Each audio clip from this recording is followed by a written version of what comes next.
Hello guys, അപ്പോൾ വിഷു ഒക്കെ നന്നായിട്ട് ആഘോഷിച്ചെന്ന് ഞാൻ വിചാരിക്കുന്നത് കേട്ടോ. നമ്മളിപ്പോൾ വഴിയരികിൽ എവിടെ പോയാലും നമ്മുടെ ഈ കൃഷ്ണനെ മാത്രമേ കാണാനുള്ളൂ. കാണുമ്പോൾ തന്നെ നമ്മുടെ മുന്നിൽ ആകർഷിച്ചു പോകും. അതുപോലെ കിടുക്കാച്ചി കൃഷ്ണന്മാരാണ്. അങ്ങനെ എന്നെയും മൈക്ക് ഒരു കൃഷ്ണൻ, ഞാനും ഒരു കൃഷ്ണനെ വാങ്ങി. പലയിടത്ത് പല റേറ്റിലും ചോദിച്ചായിരുന്നു കേട്ടോ, പല പൈസയായിരുന്നേ. കണിക്കൊന്ന നേരത്തെ പൂത്തുലഞ്ഞ കാരണം നമുക്ക് എല്ലാവർക്കും ഒരു ആശങ്കയായിരുന്നു, അയ്യോ കണിക്കൊന്ന പൂത്ത് നമുക്ക് വിഷു ആകുമ്പോഴത്തേന് കണിക്കൊന്ന കിട്ടുമോ എന്നൊക്കെ. ഞങ്ങൾക്ക് പൈസ കൊടുത്ത് വാങ്ങിക്കാനൊന്നും പോകണ്ടായിരുന്നു. അതുപോലെ ഞങ്ങളുടെ വീട്ടിലൊരു കണിയൊക്കെ ഒരുക്കി അതിനുശേഷം നേരെ അമ്പലത്തിലേക്കാണ് പോയത്. ചിറ്റാർ മഹാവിഷ്ണു ക്ഷേത്രത്തിൽ നല്ല കിടുക്കാച്ചി കണി ഒരുക്കിയിട്ടുണ്ടായിരുന്നു. നമ്മൾ അമ്പലത്തിലൊന്നും കയറി ആ കണിയുടെ ഫോട്ടോ ഒന്നും എടുത്തില്ല. പിന്നെ പ്രത്യേകിച്ച് ഇന്ന് അവിടെ പൊങ്കാല ഉണ്ടായിരുന്നു. അതിന്റെ പൊങ്കാല ഒരുക്കങ്ങളാണ്. ഞാനും പൊങ്കാലയൊക്കെ ഇട്ടു കേട്ടോ. ഞാനിപ്പോൾ കുറേ വർഷങ്ങൾക്ക് ശേഷമാണ് കേട്ടോ ഈ പൊങ്കാല ഇടുന്നത്. പൊങ്കാല ഇടാൻ ഭയങ്കര ആഗ്രഹം ഉണ്ടായിരുന്നു. അപ്പോൾ എനിക്കിത് സാധിക്കുകയും ചെയ്തു. നമ്മുടെ കുടുംബക്കാരെല്ലാം ഇടുന്നുണ്ടായിരുന്നു. അപ്പം നമുക്കൊരു ആഗ്രഹം ഉണ്ടല്ലോ, എല്ലാവരുടെ കൂടെ ഒന്നിച്ച് നിന്ന് പൊങ്കാല ഇടണമെന്നൊക്കെ മനസ്സിലൊരാഗ്രഹം വരുമല്ലോ. അങ്ങനെ തോന്നി ഞാനും പൊങ്കാല ഇടാൻ പേരൊക്കെ കൊടുത്തു നോയമ്പൊക്കെ എടുത്ത് പൊങ്കാലയ്ക്ക് വേണ്ടിയിട്ടുള്ള ഒരുക്കങ്ങളാണ് കേട്ടോ നിങ്ങൾ ഈ കാണുന്നത്. തലേന്ന് കഷ്ടപ്പെട്ടിരുന്ന് കെട്ടിയ പൂവാണ് കേട്ടോ എൻ്റെ കുടത്തിൽ കെട്ടിയിരിക്കുന്നത്. ഇപ്പം ചേട്ടൻ എല്ലാവരുടെയും അരി, നമ്മൾ ഇടുന്ന അരിയിലെ കുറച്ച് അരി വാങ്ങിച്ചുകൊണ്ട് മെയിനായിട്ട് ഇടുന്നിടത്ത് കൊടുക്കുവേ. അതിനുശേഷം അവിടുന്ന് തീ കത്തിച്ച് നമ്മുടെ വിളക്കിൽ കത്തിക്കും. അതാണ് നമ്മുടെ അടുപ്പിലേക്ക് പകർന്ന് നമ്മൾ കത്തിക്കേണ്ടത്. ഞാൻ നിന്നിരുന്നത് കുറച്ച് വെയിലത്താണെങ്കിലും സാരമില്ലെന്നൊന്ന് ഓർത്തിട്ട് നല്ല രീതിയിൽ അങ്ങ് പൊങ്കാലയൊക്കെ ഇടാൻ തുടങ്ങി കേട്ടോ. പൊങ്കാലം വെച്ച് തീയൊക്കെ കത്തിച്ച് കിടന്നപ്പോൾ നല്ല പുകയായി തുടങ്ങിയിട്ടുണ്ട്. എന്താണെങ്കിലും കലം കാണാൻ നല്ല ഭംഗിയുണ്ട്.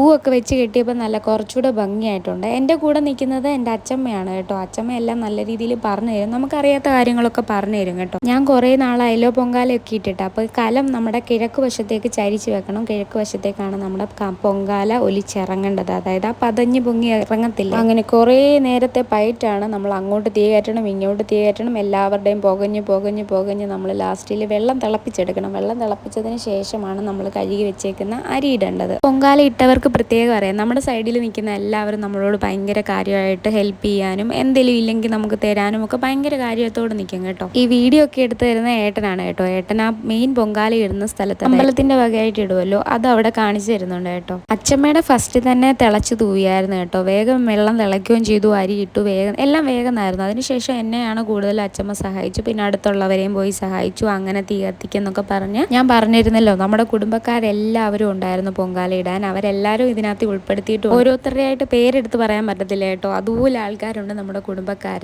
എൻ്റെ കൂടെ നിൽക്കുന്നത് അച്ചമ്മയാണേ. അങ്ങനെ എൻ്റെ അരി ഇട്ടു. അച്ചമ്മയുടെ തിളച്ച് തൂവിയിരുന്നു. അതിനുശേഷം എൻ്റെ അടുത്ത് വന്നിരുന്ന് പ്രാർത്ഥിക്കുകയും അരി തിളയ്ക്കുന്നതൊക്കെ നോക്കുകയും ഞാൻ തീയരിക്കുകയൊക്കെ ചെയ്യുകയാണ്. നല്ല ചൂടാണ് കേട്ടോ.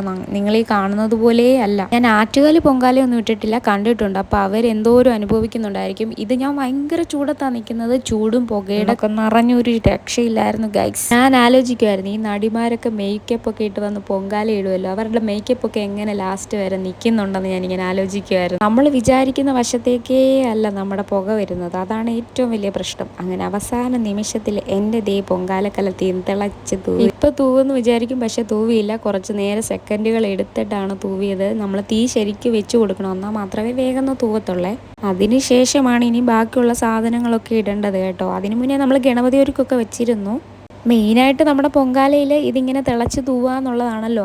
അതിലാണ് സംതൃപ്തി ആവുന്നത്. അതും കിഴക്കോട്ട് തന്നെ തിളച്ച് പോകണം. അവസാന നിമിഷം എൻ്റെയും തിളച്ച് തൂവി വരുന്നു ഗൈസ്. തിളച്ച് തൂവി എന്നൊന്നും പറയാൻ പറ്റത്തില്ല, തിളച്ച് തൂവിക്കൊണ്ടിരിക്കുന്നു. ഇങ്ങനെ എത്ര സെക്കൻഡുകൾ ഇങ്ങനെ ഞാൻ നോക്കി നിന്നെന്നറിയോ ഗൈസ്. അവസാനം എന്താ വീണിരിക്കുന്നു. സന്തോഷമായി. അങ്ങനെ സന്തോഷത്തിൻ്റെ ആ നിമിഷം പൂത്തുണർന്നിരിക്കുന്നു. ഞാനും മനസ്സറിഞ്ഞ് അങ്ങ് പ്രാർത്ഥിച്ചു, വിഷുവിന് ഇങ്ങനെ ഒരു പൊങ്കാല ഇടാൻ പറ്റിയതും അതൊക്കെ വലിയൊരു ഭാഗ്യമാണ്. എൻ്റെ ഉടുപ്പ് തന്നെ നോക്കിക്കേ, കൃഷ്ണൻ്റെ നല്ല ഫോട്ടോ ആണല്ലേ. കഴിഞ്ഞ വിഷുവിന് വാങ്ങിയതാണ്. എനിക്ക് വിഷുവിന് പുതിയ ഡ്രസ്സൊന്നും അല്ല, ഇത് കഴിഞ്ഞ വിഷുവിന് കൃഷ്ണൻ്റെ ഫോട്ടോ വെച്ചിട്ടുള്ള ഉടുപ്പ് വാങ്ങിയതായിട്ടോ. ഇനി നമ്മൾ കുറച്ച് നേരം കൂടെ തിളപ്പിക്കണം. അരി ഒന്ന് വെന്ത് കിട്ടണം. നന്നായിട്ടൊന്ന് വെന്ത് കിട്ടിയതിന് ശേഷം നമ്മുടെ പാലൊഴിച്ച് കൊടുക്കണം കേട്ടോ. ഞാൻ പാൽപ്പായസമാണ് വെച്ചത്. കൃഷ്ണൻ്റെ അമ്പലമാണല്ലോ, അതുകൊണ്ട് ഞാൻ പാൽപ്പായസം വെക്കാമെന്ന് പറഞ്ഞു. അച്ചമ്മയും പാൽപ്പായസമാണ് വെച്ചത്. അച്ചമ്മയുടെ എല്ലാം സെറ്റായി കേട്ടോ. എൻ്റെ ഇനിയും വരെ തിളച്ച് പാലൊക്കെ ഒഴിച്ച് ഏലക്ക ഇടണം, പഞ്ചസാര ഇടണം, തേങ്ങാക്കൊത്തിടണം, തേങ്ങ തിരുമിയതിടണം, അങ്ങനെ കുറേ സാധനങ്ങളൊക്കെ ഇട്ട് ടേസ്റ്റി ആക്കണം. അങ്ങനെ ഞാൻ ഒരുക്കിക്കൊണ്ടിരിക്കുകയാണ്. അച്ചമ്മ എല്ലാം റെഡിയായി. ഇതുവരെ തിളച്ച് തൂവാത്ത ആൾക്കാരിലേക്കൊക്കെ പോയി അവർക്ക് തീയൊക്കെ എരിച്ചു കൊടുത്തു. ഇവിടുന്ന് വിറവ് കുറച്ച് കൊണ്ടു കൊടുക്കുന്നു. അങ്ങനെയൊക്കെ ഹെൽപ്പ് ചെയ്യാം കേട്ടോ. പിന്നെ എന്നോട് അച്ചമ്മ പറഞ്ഞു, ഇനി അധികം തീയൊന്നും വേണ്ട, ഇരുന്ന് വെന്താൽ മതി, പാലൊക്കെ ഒഴിച്ചല്ലോ, ഇനി അതിന് ശേഷം അടച്ചു വെച്ചാൽ മതി എന്ന് പറഞ്ഞു. അതിന് ലാസ്റ്റ് ആകുമ്പോൾ കുറച്ച് നെയ്യ് ഒഴിക്കുക, അണ്ടിപ്പരിപ്പ്, മുന്തിരി, അങ്ങനെയുള്ള സാധനങ്ങളൊക്കെ ഇട്ട് അടച്ചു വെക്കാൻ പറഞ്ഞു. അങ്ങനെ അതുപോലെ ഞാനും അടച്ചു വെച്ചു. എൻ്റെ എല്ലാം സെറ്റായി. എൻ്റെ അച്ചമ്മയുടെ എല്ലാം സെറ്റായി. ഇലയൊക്കെ കണ്ടോ ഉരുകി പോയേക്കുന്നത്. ഇടയ്ക്കിടയ്ക്ക് വന്നൊന്ന് തുറന്നു നോക്കും, കാരണം അടി പിടിക്കാതിരിക്കാൻ വേണ്ടി ഈ തുടുപ്പ് വെച്ച് നമ്മളൊന്ന് ഇളക്കി കൊടുക്കണം, അല്ലെങ്കിൽ അടി പിടിക്കും ഇരുന്ന് ചൂടായിട്ട്. ഞാൻ പിന്നെ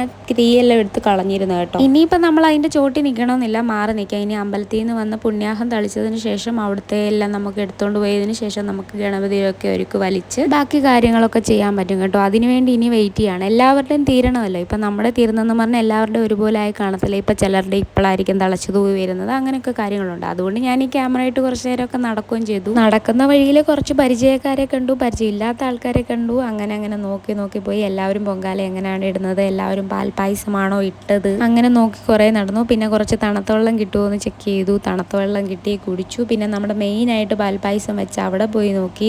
എല്ലാവർക്കും അറിയാം ഞാൻ വീഡിയോ എടുക്കുന്നുണ്ട്, യൂട്യൂബിൽ ഇടും, എപ്പോഴാണ് ഇടുന്നതെന്നൊക്കെ ചോദിക്കും. അപ്പോൾ ഞാനിങ്ങനെ എടുത്തു വെച്ചിട്ട് ഇതൊന്ന് വോയിസ് ഓവർ ചെയ്യണ്ടേ, ഈ ഒരു അലമ്പ് സൗണ്ടിൽ നമുക്ക് ഇടാൻ പറ്റത്തില്ല. പിന്നെ നമ്മുടെ ഈ പൊങ്കാല കഴിഞ്ഞാൽ ഞങ്ങളുടെ കുടുംബത്തിലൊരു പ്രത്യേക സർപ്രൈസ് ഉണ്ട്. കാരണം എന്ന് വെച്ചാൽ ഈ പൊങ്കാല കലമൊക്കെ എടുത്ത് ഞങ്ങളൊരു ട്രിപ്പ് പോകാൻ തീരുമാനിച്ചിട്ടുണ്ട്. ആ ട്രിപ്പ് പോകാനാണ് അടുത്ത പ്ലാൻ. ഞങ്ങളെ കുടുംബക്കാരെന്ന് പറയുമ്പോൾ പിള്ളേരടക്കം ഒരു 23 പേര് കൂടി പോകുന്ന ഒരു ട്രിപ്പാണ്. വാഗമണ്ണൊക്കെ കൂടി എല്ലാവരും ഒന്ന് ജസ്റ്റ് സംസാരിച്ച്, നമ്മുടെ കുടുംബക്കാരല്ലേ, അപ്പോൾ ഒന്ന് സംസാരിച്ച് കണ്ടിരുന്ന് ഒന്നിച്ച് ഫുഡ് കഴിച്ച്, അതൊക്കെ നമ്മുടെ ഒരു വലിയ സന്തോഷമല്ലേ. അപ്പം അങ്ങനെയാണ് ഞങ്ങൾ തീരുമാനിച്ചിരിക്കുന്നത്. അങ്ങനെ അവസാനം നമ്മുടെ പുണ്യാഹം തളിക്കാൻ വേണ്ടിയിട്ട് നമ്മുടെ തിരുമേനി എത്തിയിട്ടുണ്ട്. അങ്ങനെ നമ്മുടെ പായസവും റെഡിയായി, നമ്മുടെ എല്ലാം സെറ്റായി. നമ്മളിനിയും നമ്മുടെ പായസം നിവേദിച്ച് കഴിഞ്ഞു. ഇനി നമുക്കത് ടേസ്റ്റ് ചെയ്യാം, മധുരം ഉണ്ടോ നല്ലതായിരുന്നോ എന്നൊക്കെ ടേസ്റ്റ് ചെയ്യാം. അതിനുശേഷം എല്ലാവർക്കും നമുക്ക് കൊടുക്കാം, അവരും ടേസ്റ്റ് ചെയ്യട്ടെ. അങ്ങനെ ഞാൻ എൻ്റെ സാധനങ്ങളെല്ലാം പറക്കി കെട്ടി, അച്ചമ്മയും പറക്കി കെട്ടി, എൻ്റെ ഇതിൽ നിന്നും കുറച്ചെടുത്ത് അമ്പലത്തിലേക്ക് കൊണ്ടുപോയി കേട്ടോ. അങ്ങനെയാണ് ഇവിടെ ചെയ്യുന്നത്. നമ്മുടെ എല്ലാ പൊങ്കാലയിലും അങ്ങനെയാണ്. കുടുംബക്കാരെല്ലാം പൊങ്കാല ഇടുന്നുണ്ടെങ്കിലും മനസ്സ് ചിലപ്പം ട്രിപ്പിലേക്ക് പോകാനാണെന്ന് എനിക്ക് തോന്നുന്നത് കേട്ടോ. എല്ലാവരും ട്രിപ്പ് എങ്ങനെയായിരിക്കും എന്നുള്ള ഒരു വലിയ ചിന്തയിലാണ്. അതിനകത്ത് അമ്മമാരുണ്ട്, പിള്ളേരുണ്ട്, ചെറുപ്പക്കാരുണ്ട്, അങ്ങനെ എല്ലാ പ്രായത്തിലുള്ള ആൾക്കാർ കൂടിയിട്ടാണ് പോകുന്നത് കേട്ടോ. അപ്പം നമ്മുടെ ട്രിപ്പ് ഒരു വെറൈറ്റി. കുടുംബം എന്ന് പറയുമ്പോൾ അറിയാമല്ലോ. അപ്പോൾ അതിൻ്റെ വീഡിയോ ഒക്കെ പുറകാലെ വരും. ഇന്നിപ്പോൾ വിഷുവിൻ്റെ വീഡിയോ ഇട്ടതുകൊണ്ടാണ് അതിനി അടുത്ത ദിവസങ്ങളിലായിട്ട് ഞാൻ ഇടാം കേട്ടോ. അതിനും നിങ്ങളുടെയൊക്കെ സപ്പോർട്ട് വേണം. നിങ്ങളൊക്കെ കണ്ട് സപ്പോർട്ട് ചെയ്ത് ലൈക്ക് ചെയ്ത് കമൻറ്റ് ചെയ്താൽ മാത്രമേ എനിക്ക് പുതിയ പുതിയ വീഡിയോസൊക്കെ ഇടാൻ വേണ്ടിയിട്ടുള്ള ആ ഒരു ഇൻസ്പിറേഷൻ വരത്തുള്ളൂ. അപ്പോൾ നിങ്ങൾ അതൊക്കെ കൂടുതലായിട്ട് ചെയ്യണം. ഞാൻ അങ്ങനെ വലിയ എഡിറ്റിംഗ് സിംഗമോ ഒന്നും അല്ല, വീഡിയോ എടുക്കാൻ വലിയ ഇതൊന്നും അല്ല. എനിക്കറിയാവുന്നതുപോലെ ഞാൻ എടുക്കുന്നു, എൻ്റെ കാര്യങ്ങളൊക്കെ നിങ്ങളിലേക്ക് എത്തിക്കുന്നു, അത് മാത്രമാണ് ഞാൻ ചെയ്യുന്നത് കേട്ടോ. ലാസ്റ്റ് നമ്മുടെ ഗണപതി ഒരുക്ക് എല്ലാവർക്കും കൊടുക്കുക, നമ്മുടെ പായസം എല്ലാവർക്കും കൊടുക്കുക, അതൊക്കെയാണ് നമ്മൾ ചെയ്യേണ്ടത്. നമുക്കിപ്പം ടൂർ പോവായതുകൊണ്ട് വീട്ടിൽ കൊണ്ടുപോകാനൊന്നും പറ്റത്തില്ല. ഞാനും ഏട്ടായും കുറച്ച് കഴിച്ചു, ബാക്കിയുള്ളത് പാത്രത്തിലാക്കി. കലം ഇതുവരെ കഴുകിയിട്ടില്ല കേട്ടോ. കലം കഴുകണം. ഇവിടെ വെള്ളത്തിന് ക്ഷാമമൊക്കെ ഉണ്ട് ഗൈസ്. കുറച്ച് ആൾക്കാരൊക്കെ നല്ല തണലത്തിരുന്നാണ് കേട്ടോ ഈ പൊങ്കാല ഇട്ടത്. പക്ഷെ ഞാൻ നല്ല പൊരി വെയിലത്തിരുന്നായിരുന്നു പൊങ്കാല ഇട്ടത്. അതിൻ്റെയൊക്കെ പ്രശ്നങ്ങളുണ്ട്. തലയ്ക്ക് നല്ല വേദനയൊക്കെ ഉണ്ടായിരുന്നു കഴിഞ്ഞതിന് ശേഷം. ഇപ്പോഴത്തെ വെയിലിനെ കുറിച്ച് ഞാൻ പറയണ്ടല്ലോ. അപ്പോൾ എല്ലാവരും നല്ല രീതിയിൽ റെസ്റ്റ് എടുത്ത് വീട്ടിലിരിക്കുക, അധികം വെയിലൊന്നും കൊള്ളാതിരിക്കുക. കൊള്ളുമ്പോൾ തന്നെ സൺ ടാനൊക്കെ ആയി കുരുക്കളൊക്കെ വരുന്നുണ്ട് ഓരോരുത്തർക്കും. അപ്പോൾ വിഷുവിൻ്റെ അന്ന് ഞാൻ വിഷു ആശംസകൾ പറയാത്തവർക്ക് ഇന്ന് എൻ്റെ വിഷു ആശംസകൾ പറയുന്നു. അപ്പോൾ ഇത്രയൊക്കെ ഉള്ളൂ, എൻ്റെ വീഡിയോ നിർത്തുന്നു. അപ്പോൾ നിങ്ങളൊക്കെ ലൈക്ക് ചെയ്യുക, സബ് ചെയ്യുക, സൂപ്പർ ചാറ്റ് ചെയ്യുക, മെമ്പർഷിപ്പ് ചെയ്യുക. ഞാനിപ്പോൾ കുറേ നാളായി ലൈവൊക്കെ വന്നിട്ട്, സമയം കിട്ടുന്നത് പോലെ ഞാൻ ലൈവൊക്കെ വന്ന് ചെയ്യാം. നിങ്ങളാരും എന്നെ മറക്കുകയൊന്നും ചെയ്യരുതേ ഗൈസ്. നിങ്ങൾ തന്നിട്ടുള്ള സപ്പോർട്ട് കാരണമാണ് ഞാൻ ഇത്രയും വീഡിയോ ഒക്കെ ഇടുന്നത്. അപ്പോൾ ഇന്നത്തെ കാഴ്ചകൾ ഇത്രയേ ഉള്ളൂ. Bye bye guys.